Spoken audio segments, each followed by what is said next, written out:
Mga kapatid, ang issue, usapan lagi, yan, bakit daw basura na sa... Para mga feed, Paolo Cordova ng Team Elite May Elevation. Shoutout nga pala natin yung kay Tatay Pandong Journey sa YouTube account. Follow nyo mga kapatid at subscribe na kayo mga kapatid. Mabuhay kayo, peace out.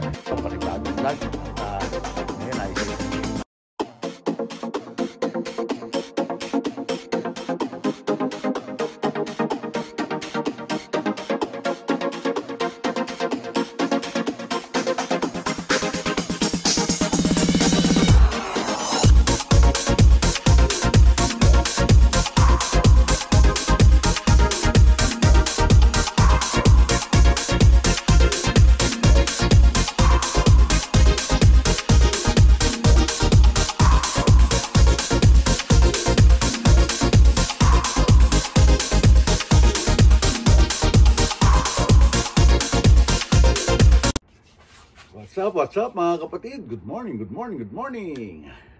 Eto, magbablog tayo para may masabi na naman ang mga basher natin. At masabi pa ulit-ulit na lang yung vlog mo. Ewan ko, marami talagang tao na hindi nasisiyahan sa ginagawa natin. Pero okay lang yan mga kapatid, kailangan natin gawin to para may pang-update man lang ako sa mga, syempre, para sa mga solid na viewers naman natin at saka yung mga subscriber natin. Kaya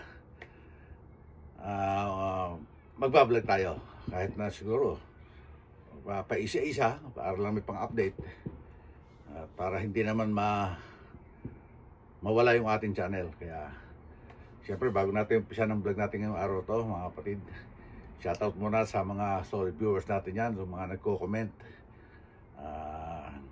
Hindi ko kayo maisa-isa at syempre shoutout sa Sword community sa LA to Manila Bay, lahat-lahat na. Maraming salamat sa inyo. So wala yung sawang pagsuporta. At syempre bago natin umpisa ng vlog natin ngayong araw to, ipapasalamat po tayo sa Panginoon sa panibagong araw at magandang araw na ibinigay sa atin ngayong araw na to, at sa patuloy niyang pagbibigay biyaya at paggabay sa atin. Maraming salamat po Panginoon. At ito, hindi ko na kakatinto, basta tuloy-tuloy na lang to mga kapatid. At tayo mag-unboxing ng mga vintage hats or vintage t-shirts, basta yung mga vintage stuff. Kaya ito, umpisahan natin mga kapatid. Okay mga kapatid, umpisahan natin to kaysa tirahin natin, kaysa matira pa ng iba. Kaya ito, umpisahan natin sa tayo mag-i-start, kasi karamihan ito mga t-shirt, jacket, saka merong sombrero. Unahin natin dito sa jacket. Ito mga kapatid, Raiders again, Los Angeles Raiders. Ayan, medyo may konting crack na yung print niya sa harap, pero ayan mga kapatid, chalk line naman yan, kaya made in USA. Ito manipis lang to, siguro pwede ito sa mga pangmotor. XL siya, over 4 large, pero parang maliit tignan. Ayan. Okay, meron tayo isa, sabit natin.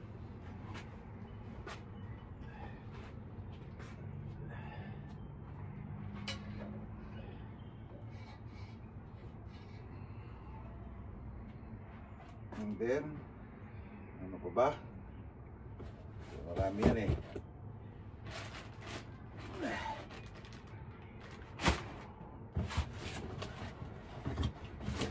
Ayan.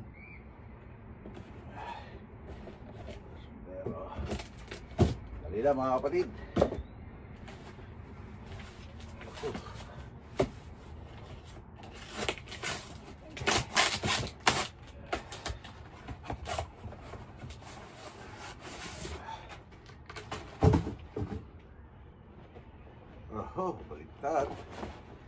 Baliktad siya. At syempre hindi mawawala sa atin tong mga Raiders jacket, kaya kumukuha tayo naman ito. Ito mga kapatid, oh. Yan, oh. Suede siya, suede. Suede yung kanyang ano. Siyempre, vintage yan. Kaya, ito naman ay gawa ng NFL issued. Yan, no? Diba? Mga kapatid, oh. Kaya, kasi ito yung ano eh, medyo nag-hype ngayon, mga Raiders. Kaya ito ang ating kinukuha. Kasi mas madali ibenta sa Pilipinas. Ito maya meron tayo pag-uusapan mga kapatid.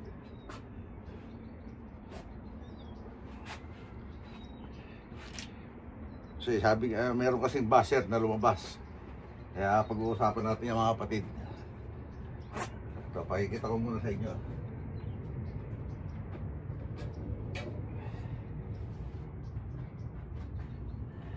Okay, dumako naman tayo sa t-shirt.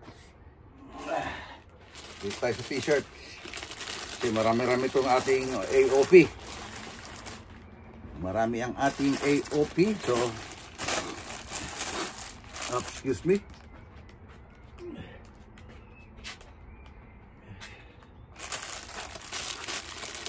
So, isa.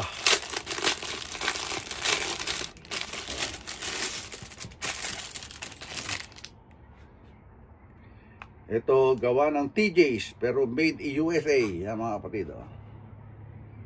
TJ's made in USA. Diba? Yun. Si Akira.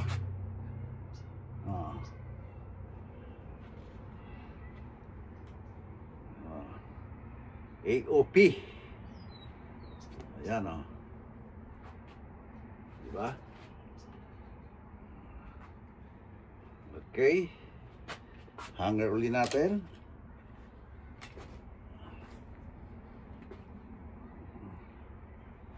Balang kakasya ang ating hanger.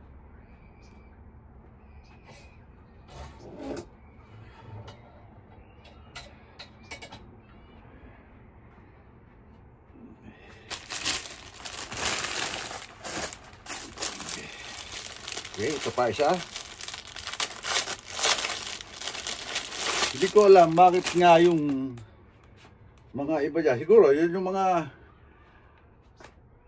siguro ba nagko-comment na yon, eh yung gumagawa ng mga imitation o nagtitinda ng mga imitation.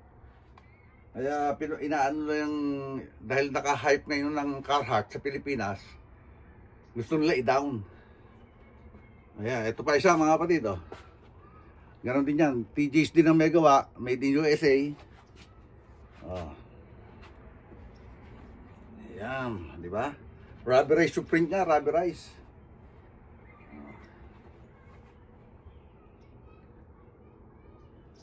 Puro XL yan, puro XL kasi yan ang mga gustong-gusto ng mga kabataan sa Pilipinas.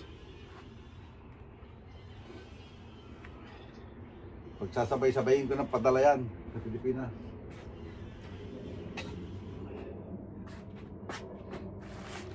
Isa. Hindi yata TJ's to isang pair. Pero lang. Ito made in Thailand, oh. Bootleg.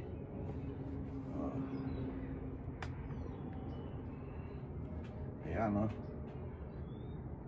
Sino ba to? Si Wolverine ba to?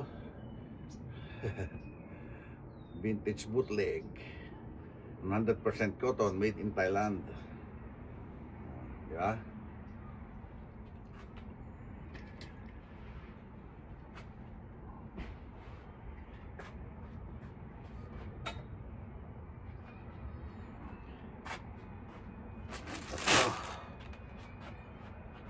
Dali lang. Okay, patuloy tayo mga kapatid. Meron pa tayong dalawang t-shirt.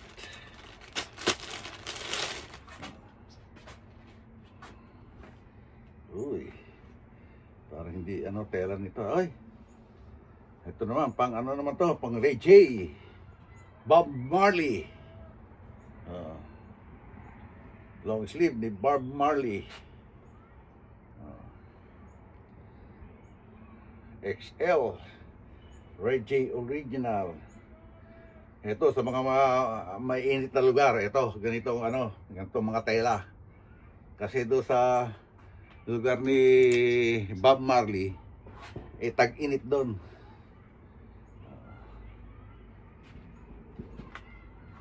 Diba, mga kapatid? AOP yan, Bob Marley.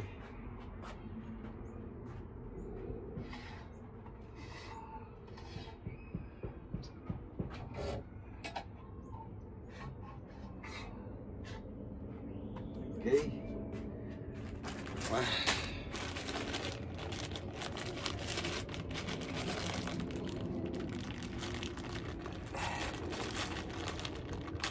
Okay.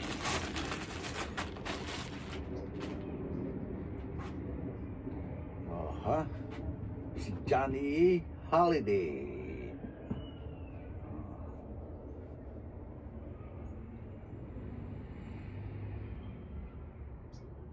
Diba? Ito 100% cotton. Diba? XL din niya, XL. AOP. Ayan, mga kapatid.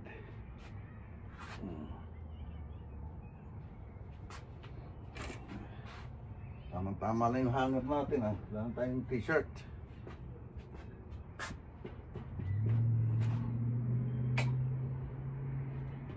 Sana tayo, okay? Napatulisan to. Okay, sandali lang mga kapatid. Umuwala ako ng gunting. Kasi nalimutan kumuha ng pang para pambukas natin.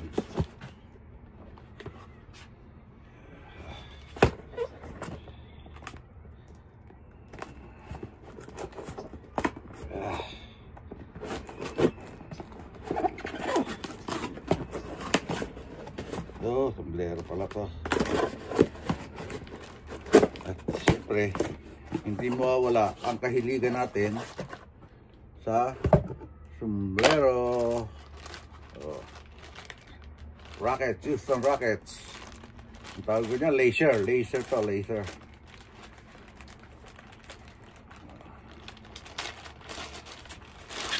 Ito ay made in, I think, maliit pala to, Bangladesh. Wow, dumi Kailangan natin to ibabad ng todo, dumi. Saka maliit pa siya. Kailangan natin laban yan. Sobrang liit niya. Pambata. Okay. Houston Rockets. Sport specialties made in Bangladesh. Diba?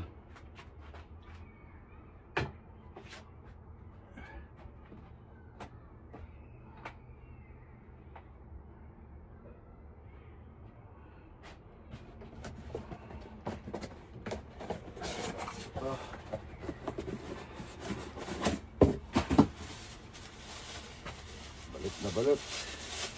Tapos to, meron tayong dalawang sombrero uli. Awake. Trailblazer. Ayan, may side na Awake.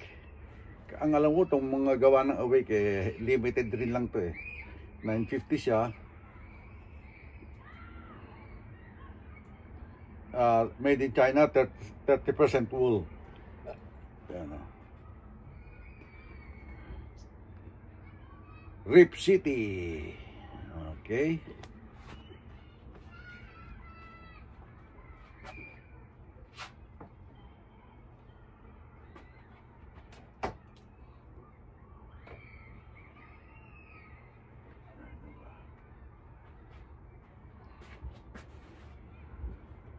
Ito naman, Toronto Raptors. Isa ang kinuhanan ko nito, mga kapatid. Ganon din siya. Awake. Okay.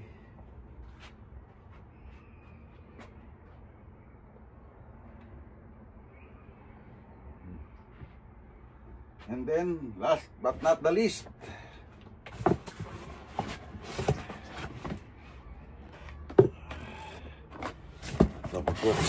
nagkukolekta na rin ako ng ganito. para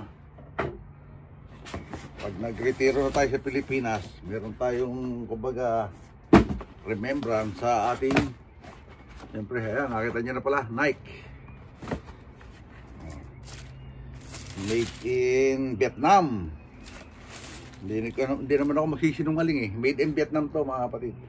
Ayan o, hindi natin kaya yung mga talagang mga libo-libo ang halaga. Maganda pa siya oh. Kahit naman paano, hindi talaga yung imitation, tingnan mga kapatid oh. Kasi kung imitation yan, hindi babalik yan oh. Oh, di ba? Okay na sa atin yan.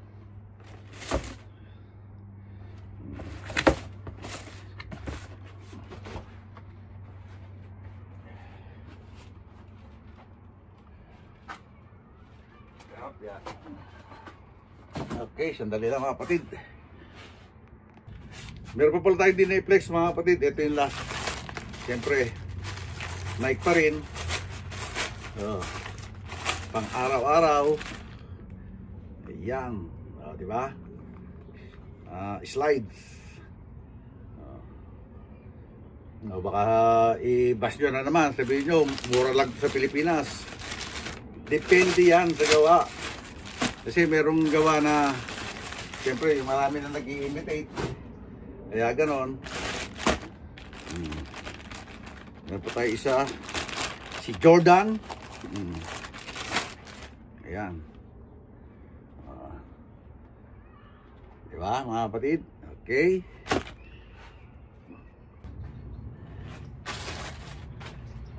Ito mga kapatid, ang issue na pinag-uusapan lagi.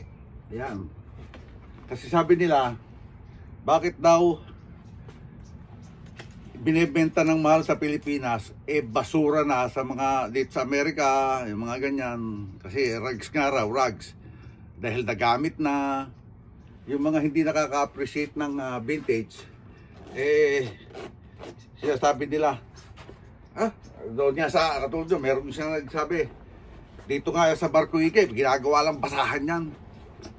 Tapos meron sasabi naman na, ewan ko sa Middle East yata yun, doon sa kanila, pagkakagamit, tinatapo na. Yung Carhartt. Kasi sabi ko, nag-comment nga ako, dito sa Amerika, habang naluluma, lalo nagmamahal. Kasi subok na yung tibay. Kaya mas ginugusto ang vintage. At saka meron pa nga sinasabi na dito sa Amerika, pantrabaho lang, pag sa Pilipinas, pang-forma. Yung sa mga hindi nakakaalam, mga kapatid, katulad nung Levi's. Levi's I think 1970s hanggang 1990s, talagang hype na hype yung Levi's, lalo sa amin sa Cavite. Kasi pero yan Levi's, ang history na Levi's, pangtrabaho lang dito yan.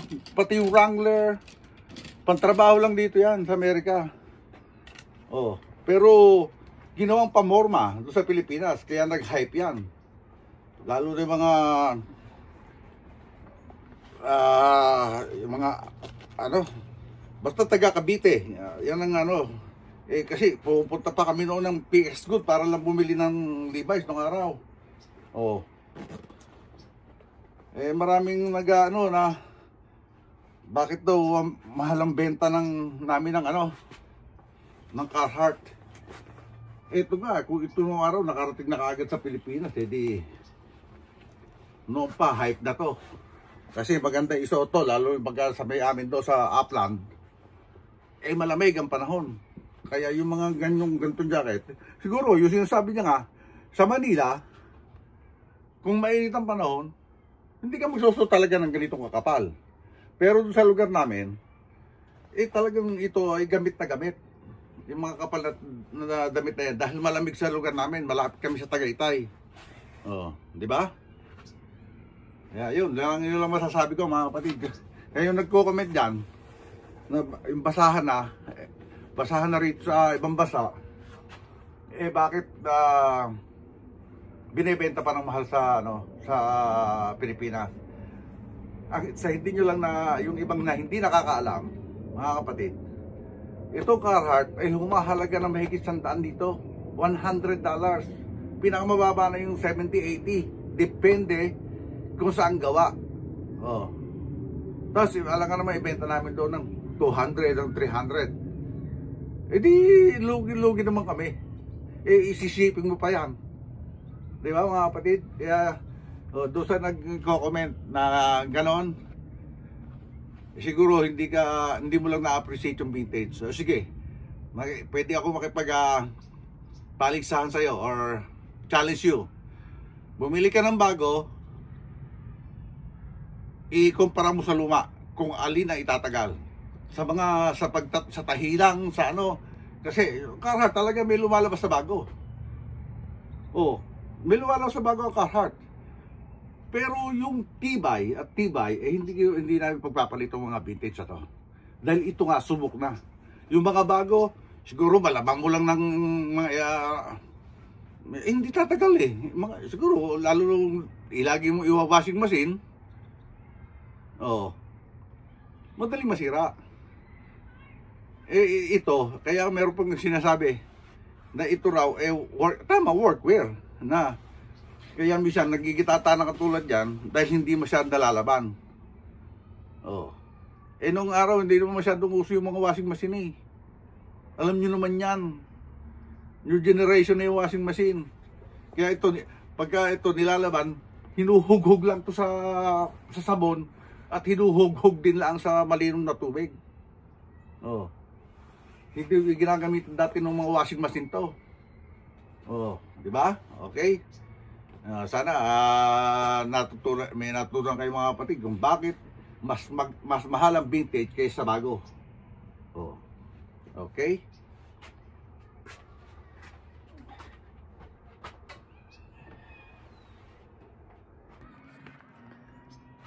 Ayan na siya mga kapatid. Di ba? Di ba? Tayo tayo konti.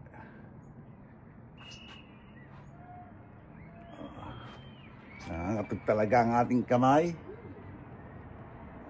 At yan na nga, nakuha natin mga kapatid. Ayan.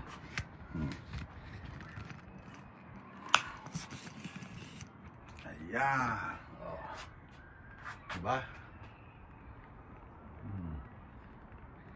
Ayan na siya. Diba mga kapatid? Saan ka pa? Dahil nangangatog yung aking kamay. Dahil medyo malamig pa rito ngayon. Pero gumaganda na ng konti ang panahon. Ayan. Diba? Diba? Paano mga kapatid? Hanggang dito na lang natin tatapusin itong vlog natin ngayong araw ito. At maraming salamat siyempre sa wala yung sawang pagsuporta sa channel Tatay Pandong. At maraming salamat din sa Panginoon sa wala yung sawang pagbibigay ng biyaya sa ating lahat. At paggagabay sa ating lahat. At maraming salamat sa Sober Community sa LA to Manila Bay. At siyempre, mga kasama natin sa Sober Community, maraming salamat sa inyo. At hanggang dito na lang po. God bless all and be safe always. We love you all mga kapatid. Bye-bye!